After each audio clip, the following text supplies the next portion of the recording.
que é incrível, até pessoas com pico hipertensivo intenso, estourando vasos no cérebro e desenvolvendo um quadro de acidente vascular cerebral ou derrame. Pois é, temos ouvintes na ponta da linha, o Tenente Vaz, né, da polícia, o 14º Batalhão da Polícia Militar, ele é escritor aqui muito conhecido em Santo Antônio de Jesus. É uma pergunta a fazer para o Augusto Cury, escritor Augusto Cury. Tenente Vaz, boa tarde, Vaz. Boa tarde, Marcos, boa tarde, Ney, e boa tarde muito especial do Augusto Cury, ele que é um grande semeador, né, do pensamento positivo, que nós devemos justamente perceber o quanto é importante alimentarmos o nosso sentimento, o nosso coração, a nossa alma, de pensamento bom, sentimento bom. E eu gostaria de perguntar ao doutor Augusto, no caso de nós, policiais, que vivemos envolvidos quase que diariamente com a violência, criminalidade como um todo, qual o caminho para que nós não percamos esse equilíbrio, para que a gente tenha sempre esse equilíbrio, essa saúde emocional? Obrigado, Tenente Vaz, é uma honra poder responder a sua pergunta.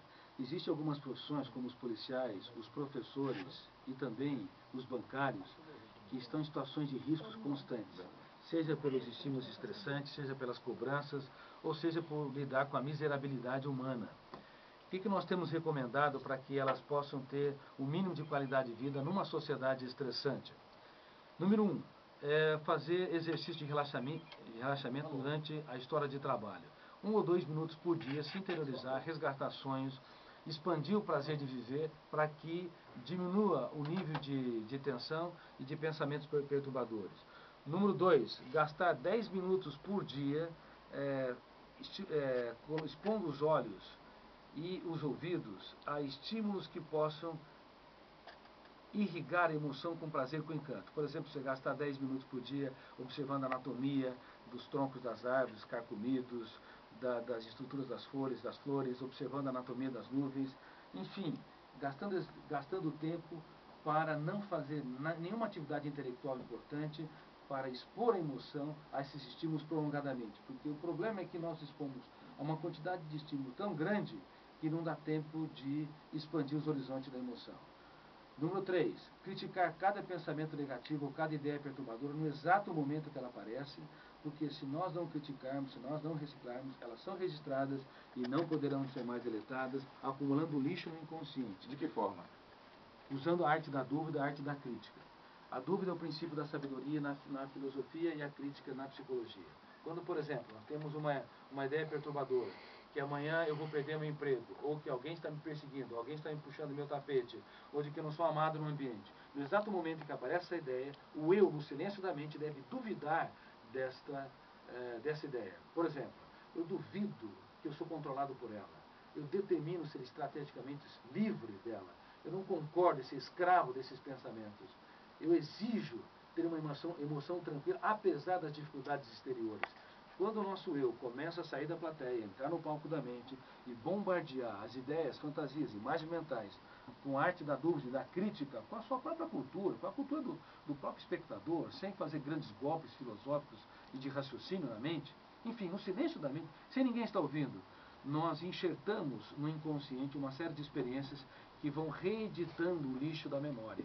Não dá para deletar a memória, mas dá para reescrever o inconsciente. E esse exercício tem de ser diário e contínuo. Caso contrário, não há atos heróicos. É quase impossível não adoecer nessa sociedade. Por isso que no livro Vendedor de Sonhos, eu falo que a sociedade moderna se converteu numa fábrica de pessoas doentes e estressadas. Estamos conversando com o escritor, ele doutor psiquiatra Augusto Cury, palestrante também. Ele vai palestrar hoje no Clube dos 100, está trazendo um livro, O Vendedor de Sonhos, tá? 7 milhões de livros já vendidos somente no Brasil. Este é o mais novo livro, O Vendedor de Sonhos, do Augusto Cury. E ele está aqui trazendo para os nossos amigos e amigas ouvintes, através da estrutura de papel, nosso sublicente, né? E aqui fala o livro: um homem maltrapilho e desconhecido tenta impedir que um intelectual se suicide. Um desafio que nem a polícia, nem um famoso psiquiatra tinham sido capazes de resolver.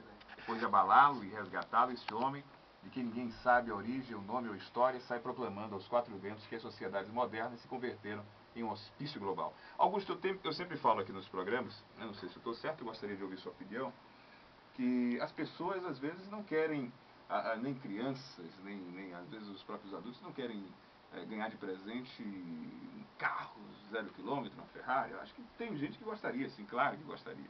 mas ao mesmo tempo o que mais gostaria, o maior presente é um abraço, um carinho, é uma atenção, é uma palavra amiga, que às vezes as pessoas no corre-corre do dia a dia, do cotidiano, elas perdem isso, né? Um pouco mais dessa atenção, desta maneira de colocar o carinho e o amor ao próximo, como o nosso próprio Cristo nos ensinou a cada instante de nossas vidas.